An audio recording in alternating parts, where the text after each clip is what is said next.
우리 다 같이 나셔서 마태복음 19장 16절부터 22절까지 우리 같이 읽겠습니다. 마태복음 19장 16절에서부터 21절까지 찾으셨으면 같이 읽겠습니다. 시작. 보라, 어떤 사람이 나와 그분께 이르되 선한 선생님이여, 내가 무슨 선한 일을 하여야 영원한 생명을 얻으리까 하매, 그분께서 그에게 이르시되 내가 어찌하여 나를 선하다 하느냐, 한 분 곧 하나님 외에는 선한 이가 없느니라. 다만 내가 생명에 들어가려거든 명령들을 지키라 하시니, 그가 그분께 이르기를 어느 명령이니까 하매, 예수님께서 이르시되 너는 살인하지 말라, 너는 간음하지 말라, 너는 도둑질하지 말라, 너는 거짓 증언하지 말라, 내 아버지와 어머니를 공경하라, 또 너는 내 이웃을 내 자신과 같이 사랑하라 하신 것이니라. 그 청년이 그분께 이르기를 이 모든 것은 내가 어려서부터 지켰사오니 아직도 내게 부족한 것이 무엇이니까?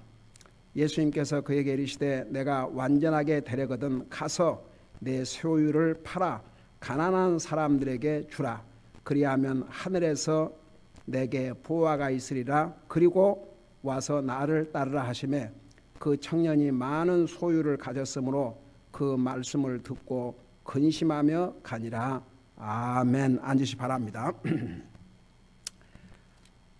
우리 교회가 북한 아이들을 먹이는 이 구제 사역을 8년째 해오고 있습니다. 오늘은 특별히 가난한 사람을 향한 하나님의 마음에 대해서 신구약 성경 여러 군데를 찾아보면서 왜 우리가 구제를 해야 하는지, 그리고 이렇게 성경을 읽다 보면 정말 우리 교회가 구제 사역을 한다는 게 얼마나 우리에게 복된 일인지를 우리가 깨닫지 아니할 수가 없습니다. 성경에는 가난한 자들에 대한 말씀이 무려 308번이나 언급되어 있습니다. 우리가 그것을 다 볼 수는 없지만, 우선 지난번에 우리가 레위기 19장을 공부하면서 이 부분을 공부했습니다마는 다시 한번 잠깐 레위기 19장을 돌아가 보시기 바랍니다.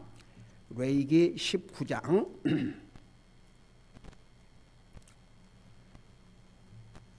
레위기 19장 9절에서 10절을 보면 이런 말씀이 있지요. 너희가 너희 땅에 수확물을 거둘 때에 너는 내 밭에 모퉁이까지 다 거두지 말고 내 수확물 중에서 떨어진 이삭도 줍지 말며 내 포도원에 떨어진 포도를 줍지 말고 내 포도원의 포도를 다 따지 말며, 그리고 나서 그 보니까 가난한 사람과 나그네를 위하여 남겨두라. 나는 주 너희 하나님이니라. 이걸 보면 우리 하나님께서 가난한 사람을 향한 그 마음이 어떠하신지를 여기서 볼 수가 있습니다. 조금 전에 우리가 그 마태복음 19장 우리가 읽었죠. 이 어떤 젊은이가 예수님께 찾아와서 어떻게 하면 내가 영생을 얻으리까? 그러니까 예수님께서 이런 계명, 이런 계명, 이런 계명을 지키라 이렇게 말씀하시니까 그 젊은이가 나는 이 계명들 어려서부터 다 지켰습니다. 근데 그 젊은이를 향해서 너가 완전하게 되기를 원하거든 너가 가지고 있는 재산을 팔아 가난한 사람들에게 주라. 자, 그걸 계속 여러분 생각을 하면서 들으시기 바랍니다.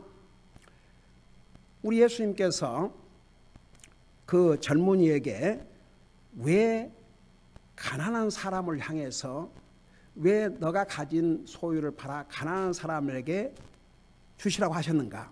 자, 그 속에도 가난한 사람을 향한 하나님의 마음이 담겨 있는데 이따 다시 돌아와서 그 부분을 설명하겠습니다만은, 여기에 보니까 그 이스라엘 백성들에게 내 포도원에서 떨어진 포도를 줍지 말고 내 포도원의 포도를 다 따지는 말며 가난한 사람과 나그네를 위하여 일부러 남겨두라고 그랬습니다. 그게 하나님의 마음입니다. 여러분, 가난한 사람은 추수할 것도 없습니다.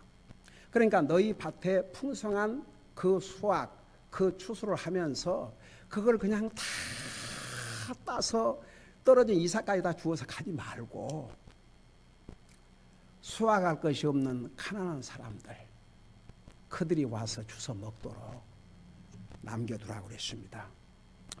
하나님의 이 마음, 가난한 자를 향한 이 마음을 여기서도 볼 수가 있지요. 우리 잠언 14장 21절을 보겠습니다. 잠언 14장 21절. 잠언 14장 21절.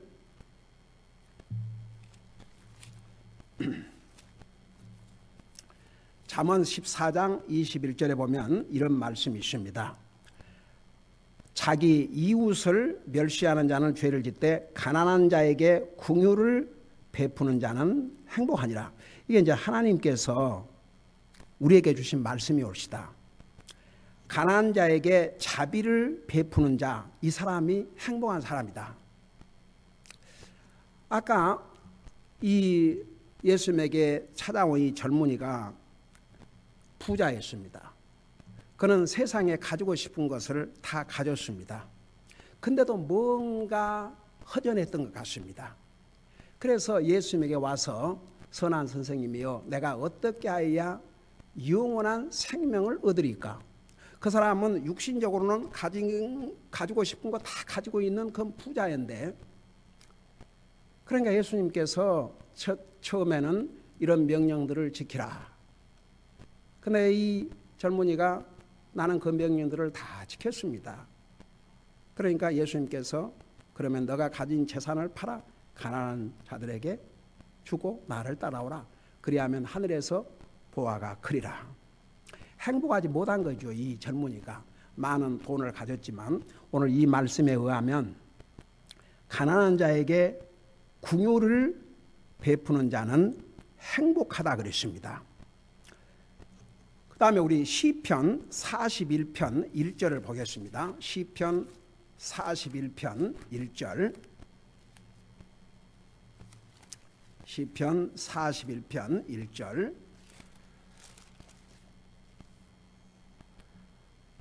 거기 보면 가난한 자를 배려하는 자는 복이 있나니 주께서 고난의 때에 그를 건지시리로다. 이 가난한 자를 배려한다. 여러분, 사실 이 세상에서 가난한 사람들은 쉽게 멸시당하고 무시당합니다. 뭐 가난한 사람이 뭐 대단하다고 그들을 이렇게 깊이 생각하겠습니까? 근데 이 하나님의 말씀에는 가난한 자를 배려하는 자는 복이 있다고 그랬습니다. 복이 있나니 주께서 고난 때에 그를 건지시리로다. 우리가 우리 동조 가난한 어린 아이들을 생각하고 우리가 매달 세 번째 주에 그 목적을 위해서 어린 아이들에게 양식을 공급하기 위해서 우리가 하나님 앞에 구제헌금을 드리는데 이게 가난한 자를 배려하는 행위올시다. 성경은 이런 사람은 복이 있다고 하셨습니다. 그리고 주께서 고난의 때에 그를 건지시리로다. 그러니까 사람이 살다 보면 어려움도 당하고 시험도 당하고 고난을 당하지만 가난한 자를 배려하는 자가 고난을 당할 때 하나님께서 그를 건져 주신다고 약속하셨습니다. 자, 이런 그 성경 구절은 다 하나님께서 가난한 사람을 향해서 어떤 마음을 가지고 계시고 또 하나님의 백성들에게 어떤 것을 요구하신지를 볼 수가 있습니다. 그 다음에 우리 시편 112편 112편 9절을 보겠습니다. 시편 112편 9절.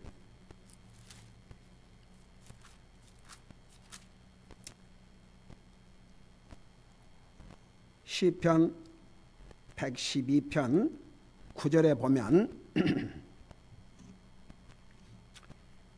이런 말씀이 있습니다. 그가 재물을 흩어 가난한 자들에게 주었으니 그의 의가 영원히 지속되고 그의 뿔이 존귀하게 높여지리로다.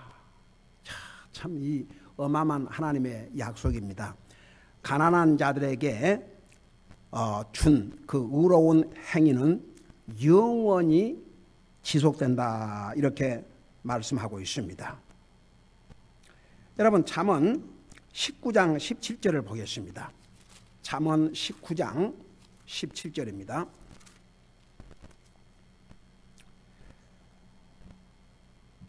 잠언 19장 17절. 저도 우리가 그 북한 어린아이들 구제 사역을 시작한 부터 하나님의 말씀을 읽는 가운데 참 얼마나 하나님께서 반복해서 가난한 자, 가난한 자, 가난한 자, 가난한 자, 이 가난한 자를 외면하지 말고 이 가난한 자들을 돌아봐주고 이 가난한 자의 필요를 공급해 달라고 하신 그 하나님의 마음을 수없이 볼 수가 있었습니다. 저도 옛날에는 그렇게까지 몰랐습니다. 그러나 우리가 구제 사역을 하면서 정말 우리 교회가 이 사역을 하게 된 게 얼마나 우리 하나님을 기쁘게 드리고 우리의 참 우리에게 복된 일을 했는지, 마치 그 부모가 자식들이 여럿이 있는데 그 중에서 어떤 자식이 가난하고 어려움을 당한다 그러면 정부로 넉넉하게 사는 형제들이 그 가난한 형제를 도와줄 때 얼마나 부모의 마음이 기쁘겠습니까? 그런 심정이면, 그런 하나님께서 그런 심정을 갖고 계신다, 그런 마음을 갖고 계신다, 그렇게 생각하시면 여러분들이 훨씬 하나님의 마음을 이해하기 쉬울 것입니다.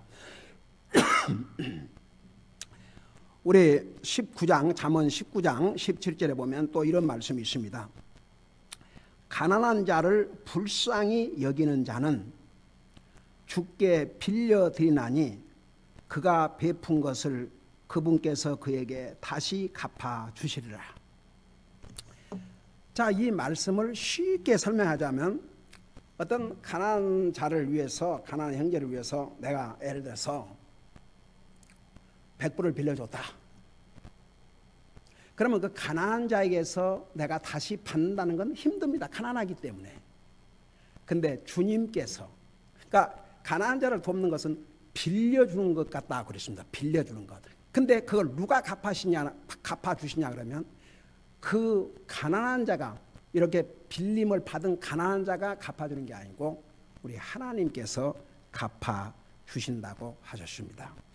그래서 참 우리가 구제하는 게 얼마나 중요하다는 거, 그리고 얼마나 하나님께서 관심을 가지고 계신다는 거. 그래서 우리가 이렇게 주님 말씀에 순종하고 이렇게 가난한 자를 구제하기 위해서 우리가 하나님 앞에 드리는 이 물질을 주님이 기쁨으로 받으시고 그 가난한 자들이 그 굶주림에서 먹고 살게 하실 뿐만 아니라 그 주는 자에게 하나님께서 여기 뭐라 다시 갚아 주신다고 하셨습니다. 그래서 우리가 정말 드리는 구제 헌금 결코 하나도 없어지지 않는다, 이런 말씀입니다.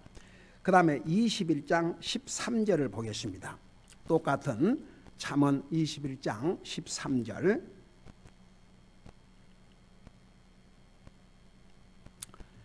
여기 보니까 누구든지 가난한 자의 부르짖음에 귀를 막으면 그가 직접 부르짖을 때에도 들어줄 자가 없으리라.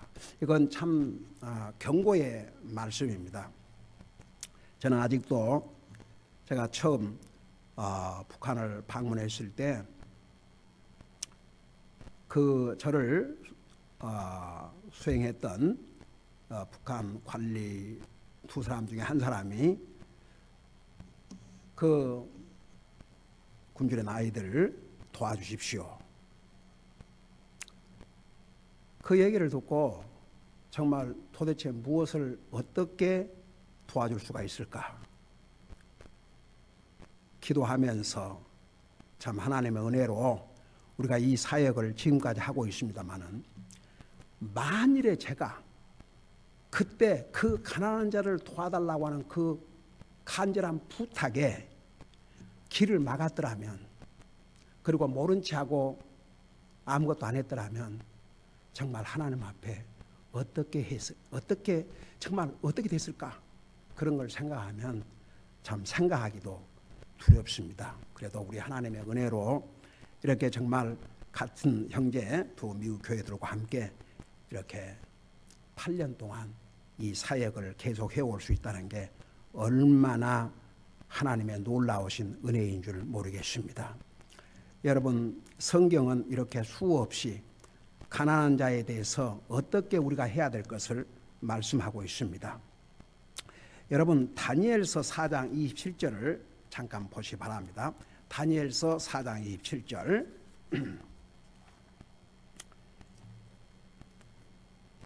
다니엘서 4장 27절에 보면 이런 말씀이 나와 있습니다. 다니엘서 4장 27절입니다. 옛날에 우리 다니엘서를 공부할 때 그 부분을 자세하게 설명했습니다마는, 그 바벨론 왕이 교만하다가 결국은 쫓겨나서 그 7년 동안이나 들에서 야수, 맹수, 짐승처럼 살았지 않습니까? 근데 그런 일이 일어나기 전에 하나님께서 다니엘을 통해서 그에게 경고를 했습니다. 여러분, 그 다니엘서 4장 25절부터 보면, 곧 그들이 왕을 사람들에게서 몰아내리니 왕의 거처가 들의 짐승들과 함께 있을 것이요, 그들이 왕으로 하여금 소처럼 풀을 먹게 하며 하늘의 이슬로 왕을 적시리니 7대가 왕의 위로 지나간 뒤에야 비로소 왕이 지극히 높으신 이가 사람들의 왕국에서 다스리시며 자신의 뜻대로 그것을 누구에게든지 주시는 줄 아시리다. 또 그들이 그 나무 뿌리들의 그루터기를 남겨두라고 명령하였은즉 하늘들이 다스리심을 왕이 안 뒤에야 비로소 왕의 왕국이 왕에게 확실히 돌아가리이다. 그러면서 이 7절에 이런 일이 일어나기 전에 왕이 이제 쫓겨나서 그 짐승처럼 될 터인데 그러기 전에 다니엘을 통해서 강한 경고의 메시지를 주었습니다. 그런즉 오 왕이여, 나의 권고를 받으시고 의로 왕의 죄들을 끊어버리시며, 그 다음에 여기에 무슨 말씀이냐면 가난한 자를 긍휼히 여김으로 왕의 불법들을 끊어버리소서. 그것이 혹시라도 왕의 평안함을 누리리이다 하니라. 그러니까 여기서 보세요. 이 바벨론 왕에게 그가 나중에 이제 짐승처럼 됐지만 이 경고를 무시하고 그 경고를 주시면서 하나님께서 가난한 자를 불쌍히 여김으로 왕의 불법들을 끊어버리라고 이렇게 하셨습니다. 이 말씀이 뭐냐 그러면은, 가난한 자를 자기가 도울 수 있는 능력이 있는데도 돕지 않은 것은 이건 불법이다 그 말입니다. 그래서 이 느부갓네살 왕에게 다니엘은 이런 무서운 경고를 주었음에도 불구하고 결국 그 경고 듣지 않다가 7년 동안을 왕국에서 쫓겨나서 짐승과 같은 삶을 살았죠. 그 다음에 우리 신약 성경으로 돌아와서 아까 마태복음 19장 21절에 그 예수님께서 이제 이 젊은이가 예수님에게 와서 선한 선생님이여 내가 어떻게 하여 영생을 얻으리까, 그렇게 그렇게 말하니까 우리 예수님께서 계명들을 지키라. 그래서 그 계명들을 다 지켰다고 하니까, 그러면 너가 가진 것을 팔아서 가난한 자들에게 주라. 이렇게 예수님 말씀하시니까 그 젊은 부자는 자기가 가진 것이 많기 때문에 영생을 눈앞에 두고 그냥 가버렸습니다. 근데 이와 대조적인 사람이 한 사람이 있어요. 여러분 잠깐 누가복음 19장 8절을 보시 바랍니다. 누가복음 19장 8절.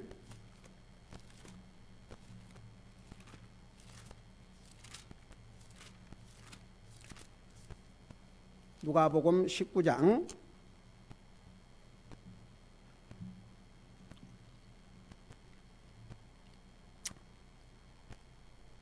8절에 보면 여러분이 그 잘 아는 삭개오 있지요.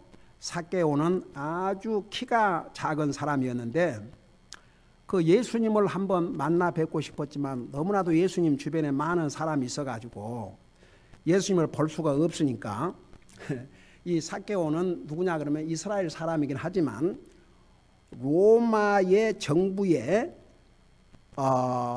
이제 하이어가 돼가지고 이스라엘 백성들에게 세금을 징수해서 로마에 바치는 이런 일을 했습니다. 그러니까 사실 이스라엘 백성들은 삭개오에 대해서 별로 좋게 생각을 안 했지요.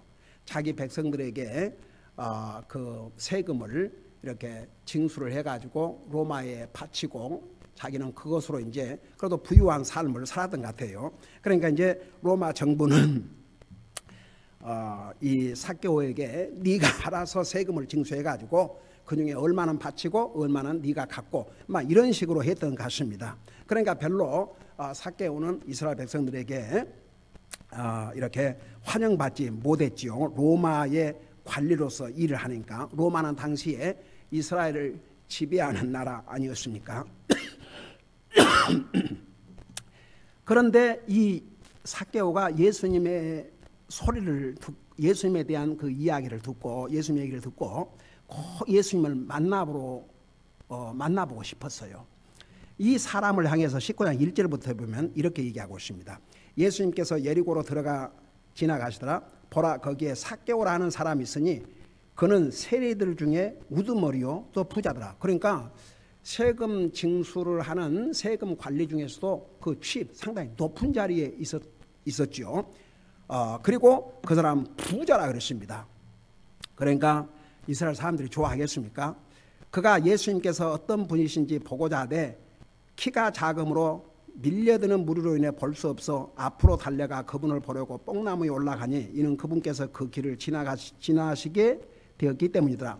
예수님께서 그곳에 이르사 위를 보고 그를 보며 그에게 이르시되 삭개오야 속히 내려오라. 오늘 내가 반드시 내 집에 머물러야 하겠노라 하시니 그가 속히 내려와 기쁘게 그분을 받아들이거늘 그들이 그것을 보고 모두 수군거리며 이르되 그가 죄인인 사람의 손님이 되려고 들어가도다 하더라.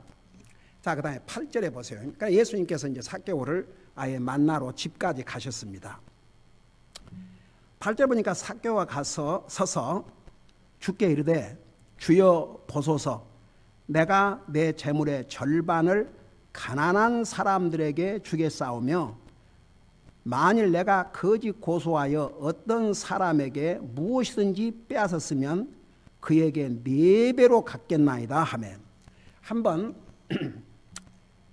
예수님께 선한 선생님이여 하고 찾아와서 어떻게 해야 내가 영생을 얻으리까 한 이 젊은이와 이 삭개오와 어떻게 달라요? 다르죠. 이 삭개오에게는 예수님께서 아직 아무 말씀도 안 했습니다. 너 이렇게 세금 징수해갖고 부자로 살면서 너 좀 가난한 자들에게 주라 그런 말씀 하지 않았습니다. 근데 자발적으로 예수님에게 첫 마디가 내가 내 재물의 절반을 가난한 사람들에게 주겠사오며 여러분 이거 절대 쉬운 일 아닙니다. 여러분 그거 아세요? 부자가 더 인색하다는 거. 완전히 앞에 젊은이 조금 전에 우리 얘기했던 그 젊은이와 이 삭개오는 완전히 달랐습니다. 그러면서 만일 내가 거짓 고소하여 어떤 사람에게 무엇이든지 빼앗으면 그에게 4배로 갚겠나이다.